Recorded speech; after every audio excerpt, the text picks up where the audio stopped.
Hey there, happy Sunday, everybody. Today is November 10th. I'm Jon Weigell here with Jack and Nick from The Best Idea Yet, and this is the weekend edition of The Hustle Daily Show. Today we have Nick Martell and Jack Crivici-Kramer from the incredibly popular The Best One Yet podcast and their new show, The Best Idea Yet with Wondery. Given all the McDonald's news lately with the Big Mac recalls, the lawsuit against America's biggest beef purveyors, and much more, the guys are coming out today to teach us a bit about another aspect of the McDonald's business, the Happy Meal. Could the Happy Meal be the best business idea yet? And if not, what are some other contenders? Let's find out. So open up those ears and let's get zesty. All right, Jack and Nick, welcome, guys. Pleasure to have you on here. How you doing? Great to be here, Jon. Thanks for having us on the show, Jon. We're big fans. We've been listening for a while, thank actually. you guys. That's awesome. I've been listening to you guys for a long time, too. Always known for the TBOY podcast, but of course, new podcast with Wondery right now, TBIY, the best idea yet. Super exciting. I'm glad we could catch you just a few episodes in to hear about the show and stuff. Absolutely. Thank you, Jon. We've actually done 1,500 episodes of a daily news show. Nick and I started The Best One Yet 6 years ago. Yep. And we've covered business, economics, and finance news every business day since then, with a couple of vacations dabbled in. And we had a wild story before that because Jack and I were actually freshman college roommates, walked into the same dorm room together, had the same Seinfeld DVDs. I'll actually fact check. Jack had season 2, I had season 3. Oh, nice. Combined, you had a full season 2 and 3. I love that. It's funny, every 6 years, Nick and I do something awesome together. Yeah. So in 2006, Nick and I met each other as freshman year college roommates. 6 years later, we launched a daily email newsletter outside of our finance jobs because we had a little entrepreneurial itch we needed to scratch. 6 years after that, we launched our daily podcast. And now this year, 2024, we're launching our second podcast that we're very excited about. The best idea yet, the untold origin stories of the products you're obsessed with. And a lot of your listeners may know us from the fact that we sold our first media company to Robinhood, the stock trading app, where That's right. We turned our first media company, Market Snacks, that Jack mentioned, into Robinhood Snacks. And then after Robinhood IPO'd, we spun our podcast out to become entrepreneurs again and bring our audience with us. And that's been the best one yet, our daily pop biz news show, the best one yet, T-Boy. Heck yeah, guys. And I'm excited to see what happens 6 years from now. 2030 is going to be a wild ride. It is. I'm so glad Jack brought up this 6-year point because this has been our biggest launch in 6 years. You know, with the Daily Show, the best one yet, we get to be with our audience every day. Totally. But what Jack and I have been wanting to do for years is to tell the untold origin stories of the products you're obsessed with. We cover these viral cult-followed products on our daily news show, but then we're always curious, hey, where did this Happy Meal actually come from? Where did the Birkenstocks Arizona sandal actually come from? Where did Super Mario Brothers actually come from? So on this new show, The Best Idea Yet, we get to go deep on these shocking origin stories of the products you are obsessed with. Yeah, I mean, it's a great concept. And listen, amazing segue. I love working with podcasters. Great segue. Because I definitely did want to talk about your first episode published on and about the Happy Meal. And considering that McDonald's has just been in the news everywhere lately I know you guys are daily, so like me, you're probably seeing stuff come up every day about, the whole E. coli and onions thing, the whole suing an entire meat conglomerate in America thing. Totally. So they've just been all over. So would love to just talk today a bit about the origins of the Happy Meal. What got you guys on the case for this? How did you guys get into this and start digging in? Because I listened to your episode and I was honestly shocked with how everything turned out in the end of it. Oh, like how the Happy Meal actually began with a mom in Guatemala? Yeah. Yeah, we should give our own origin story of how we discovered that origin story. You want to take it, Jack? About a year ago, McDonald's launched the adult Happy Meal. It was a nice little marketing splash and we had fun covering it. But in our research about the Happy Meal, we realized there's a contested origin story. It's like, who actually came up with this thing? Because McDonald's corporate says one thing, but other sources say another thing. Mm-hmm. We traced it all the way back to the 1970s with the first Guatemalan McDonald's location. It was run by a woman named Yolanda Fernandez de Cofina. Totally legend. She was a mother of 5. Classic. And she ran that restaurant in Guatemala, the first McDonald's in Guatemala, unlike any other McDonald's franchisee or executive ever had before. Wow. because she had 5 kids, she realized this had to be a place, this new fast food concept, a place for families to go in Guatemala. And she realized that the McDonald's food wasn't vibing with families. Like, kids were throwing their fries around, parents were getting stressed, the burger was too big for a 5-year-old to eat. So she started getting creative, and she basically put together a little package, started dropping some toys that she bought at a local fair in there. Mm-hmm. And the next thing you know, she had a new meal concept that was what would become the Happy Meal. Yes. So that's the origin of the Happy Meal. Yes, it is. However, 1 year later, after Yolanda had presented her idea to McDonald's corporate, she got invited to Illinois to tell everyone about this thing. Amazing. Some other guy came up with the Happy Meal. He came up with the name, and he noticed that his son was having cereal with him every morning, and his son was obsessed with the cardboard box that the cereal was served in. Because there was a word search, there was a maze he got to play with, and every morning, for 7 mornings in a row, because that's how long it took him to finish the box of cereal, he had so much fun with that box of cereal. And so this McDonald's exec was like, hey, why don't we come up with our own box, McDonald's branded, with some games on there, maybe toss a toy in there. I just heard this thing going on in Guatemala. It sounds like a great idea. All I got to do is package this with a great name and claim that I invented it. Wow. But John, It's so funny. we're not even done yet, because there's a third claim to the McDonald's Happy Meal. No, Isn't there, there can't Jack? be. There just can't be. Yeah, there was actually a struggling burger chain that was in the United States at the time that was not McDonald's that had a similar concept of a special box with a toy for kids. And it's possible McDonald's just zucked that idea, as we say. They copied the idea. This was an amazing story. The McDonald's Happy Meal, everyone has a child memory of pulling over on exit 17 on I-91. It's the most successful meal in human history. And everybody grabbing a Happy Meal. But there was a wild story behind it. And this Happy Meal actually changed restaurant culture. Now, today, when you show up and ask for a table and they're like, oh, you have children, do you want a high chair? Not only do they give you a high chair, they might have crayons and some, coloring books that you can play with. Toys. They have a kids menu, and it actually all dates back to Yolanda's kind of observation that they weren't serving families properly, and when she came up with the Happy Meal. Wow. The legacy lives on across restaurants, not just McDonald's. You see it everywhere. It's actually kind of wild how those 3 things also kind of happened at the same time. It's almost as if there was a sign from the gods that they needed to create this Happy Meal and they needed to take this business. Because I think you mentioned earlier, Nick, the Happy Meal is the most successful of its kind in history, right? Oh, 35 billion units sold. In fact, the Happy Meal makes McDonald's the biggest toy distributor in the world. Crazy. That's bigger than Mattel, and that's bigger than Hasbro. All because they're putting a toy in a single one of their products. Wow. It's wild. See, that's huge. And I'm just wondering also, at the time in the 1970s when all this kind of rumbling was happening, what was the McDonald's business like? Was it doing exceedingly well? Was it not doing as well as it could have been? What was the climate inside the company at the time? Well, John, this is what was so fun with us putting on this new show, is that as we've done research into each one of these cult-followed viral products like the Happy Meal, we've discovered what the companies and what the country was like at the time.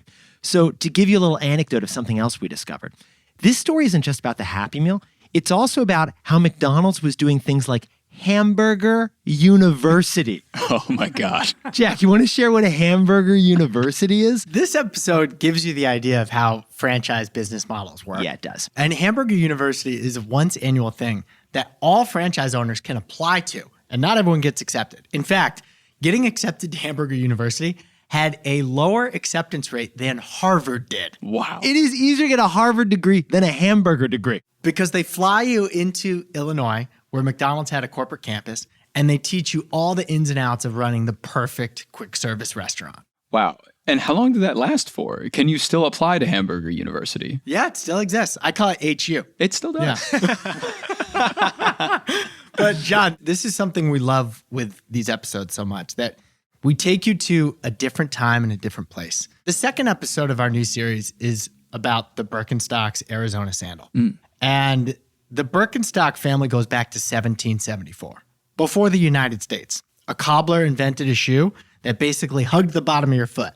unlike other shoes at the time, which was just a flat surface and you got no support. And that first Birkenstock sandal was actually intended for injured soldiers. It wasn't even meant to be a fashion statement. It was literally a medical device. Wow. It was for people with leg and foot injuries.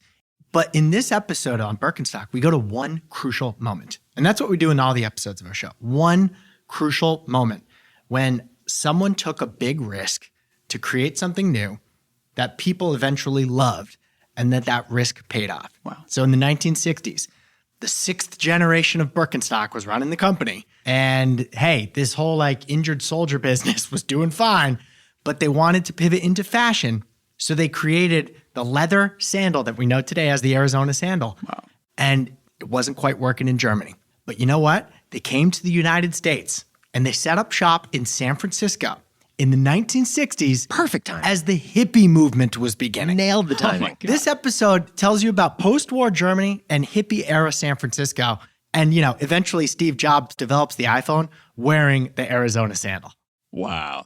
Dude, that's great. I love the history lesson kind of involved in all these episodes. How do you pull these ideas out? Where do you get these from? I'm sure you got a big Rolodex of ideas just ready to be done. We do have a Rolodex. Oh, I'm sure. Well, Nick and I are news junkies. So we do 3 business, economics, and finance stories every day on our daily show. The best one yet. We also have, you know, just an encyclopedic memory on my side, and Nick has an unbelievable Rolodex he's built for the company.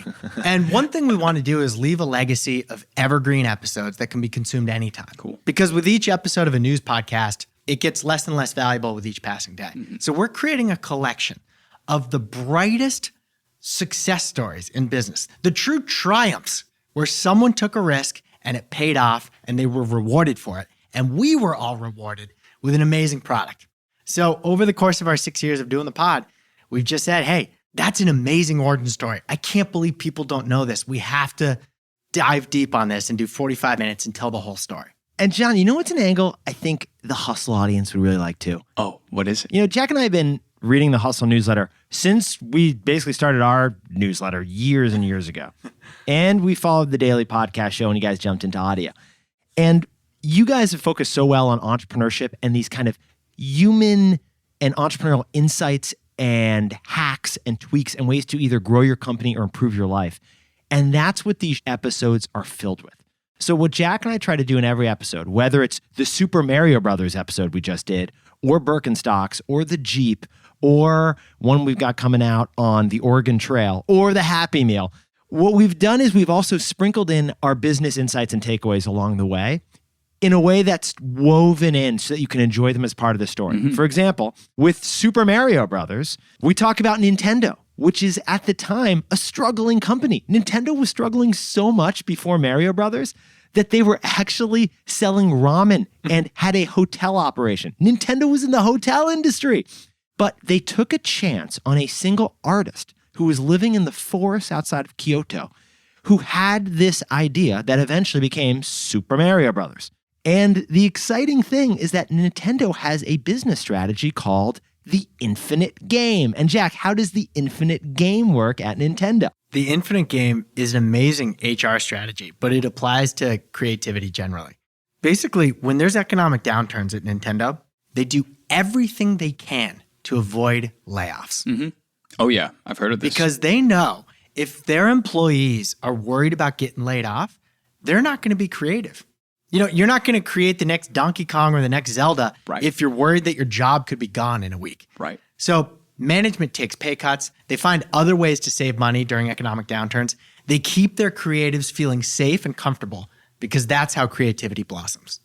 And with the Happy Meal episode, our business insight we share, one of them is around the concept of the window of loyalty. The idea that brands can target people at a young age, you know, usually under 12 years old.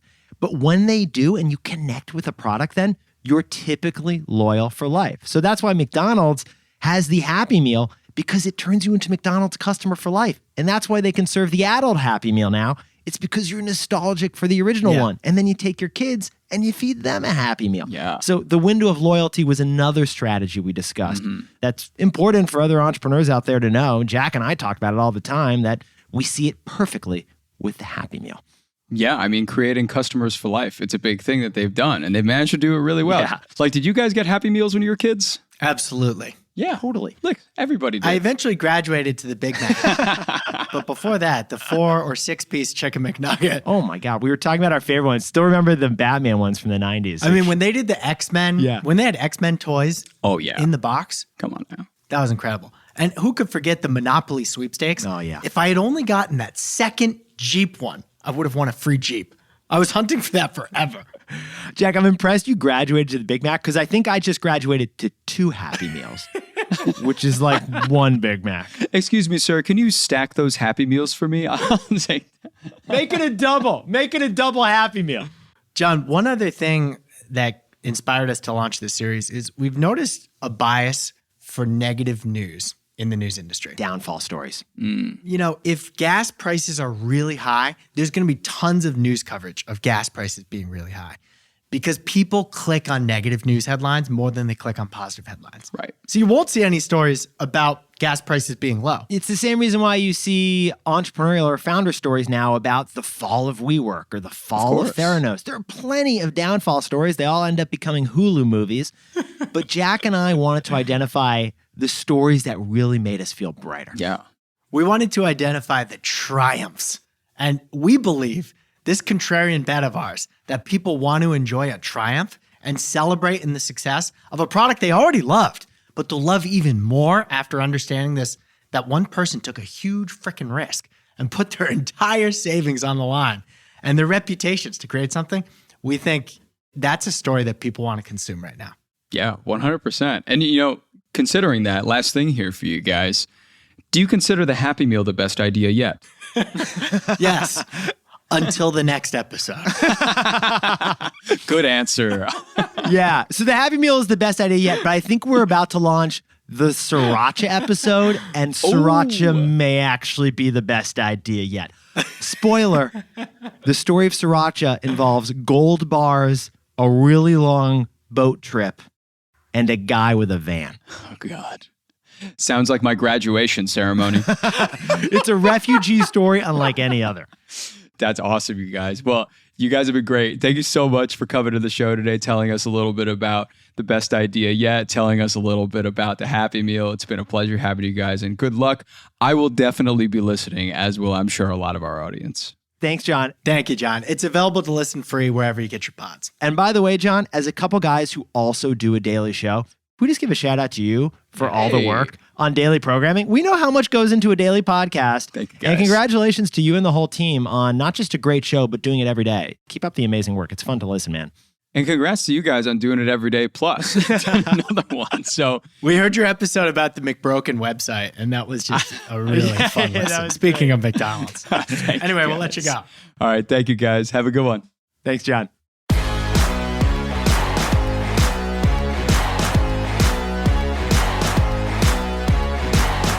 All right, that's going to do it for us today, everybody. Thanks, Jack and Nick, and thank you for tuning in to the Hustle Daily Show.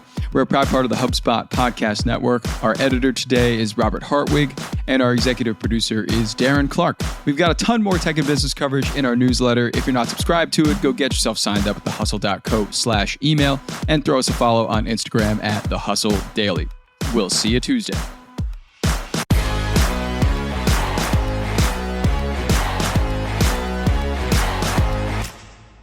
With smaller budgets and sky-high expectations, growth is feeling pretty painful right now. But HubSpot just announced more than 200 major product updates to make impossible growth feel impossibly easy. Like Breeze, a suite of new AI-powered tools that help you say goodbye to busy work and hello to better work. Breeze Intelligence to give you the richest, most comprehensive picture of your prospects and customers, and reimagine marketing and content hubs to attract and convert more leads and send your revenue soaring. Visit HubSpot.com/spotlight to learn more.